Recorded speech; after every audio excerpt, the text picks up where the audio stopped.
Pink ribbon के CEO हैं और अब पिंक रिबन हॉस्पिटल भी आप लोगों का आई थिंक ऑलमोस्ट कंप्लीट हो चुका है। आपने जो बात की अर्ली डिटेक्शन की, मेमोग्राम इसके लिए कराया जाता है, बट बहुत सी ख़वातीन मतलब मेरे ही ख़ानदान के जो बड़ी ख़वातीन हैं, उनसे मैंने सुना हुआ कि नहीं, नहीं, नहीं, मेमोग्राम नहीं कराना, कोई पता नहीं उसमें क्या निकल आए।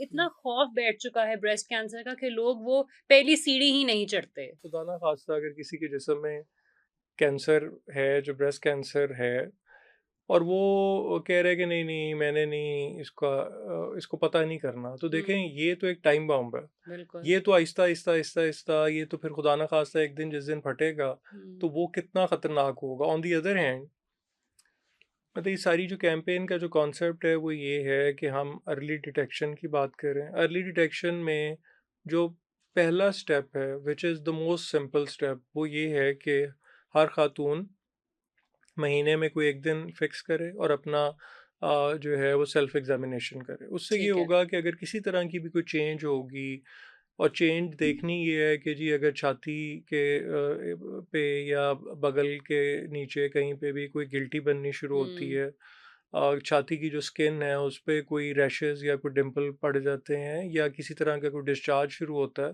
तो ये जो चेंज है इसको इग्नोर नहीं करना। इसको फौरी तौर पे आप अपने डॉक्टर को दिखाएं, उसको हुँ, फर्दर इन्वेस्टिगेट कराएं। अच्छा, होता ये है कि ये जो ब्रेस्ट कैंसर का जो लंप है ये पेनलेस होता है शुरू में, हुँ, और ये काफ़ी अरसे तक पेनलेस रहता है जब तक कि खुदा ना खास्ता वो जो कैंसर है वो ज़्यादा मैं तो एक बहुत एक्सट्रीम फॉर्म पे नहीं चला जाता और वो फैल नहीं जाता। तो वो ज़्यादातर ख़वातीन जो हैं वो कहती हैं कि ठीक है, ये तो कोई ऐसे कोई एक लम्प, उसको सीरियसली जो है वो नहीं लेते।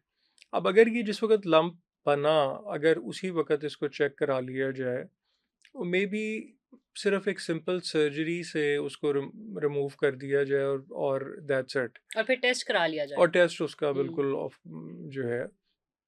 लेकिन ये जितना लेट इसको किया जाता है, उससे ये है कि वो जो कैंसर है वो अनफॉर्चुनेटली फिर बॉडी के और पार्ट्स में भी फैलना शुरू हो जाता है।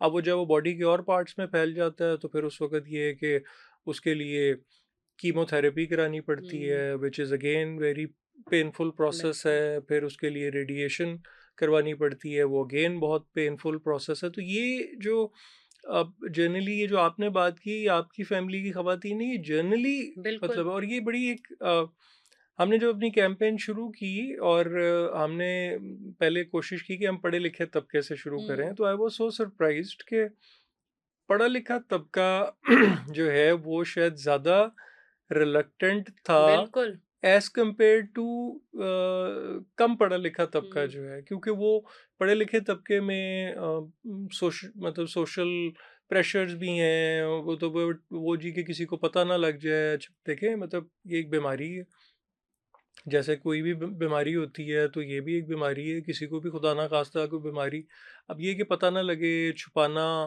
यही सारे तो इशू रहे इतना अरसा इस टॉपिक पे। सर मुझे लगता है स्टिग्मास भी बहुत अटैच्ड हैं इस बीमारी के साथ। क्योंकि जितना मुझे पता है ब्रेस्ट कैंसर का जो एक इलाज है उसमें ये भी होता है कि आपको ब्रेस्ट रिमूव करवानी पड़ती हैं।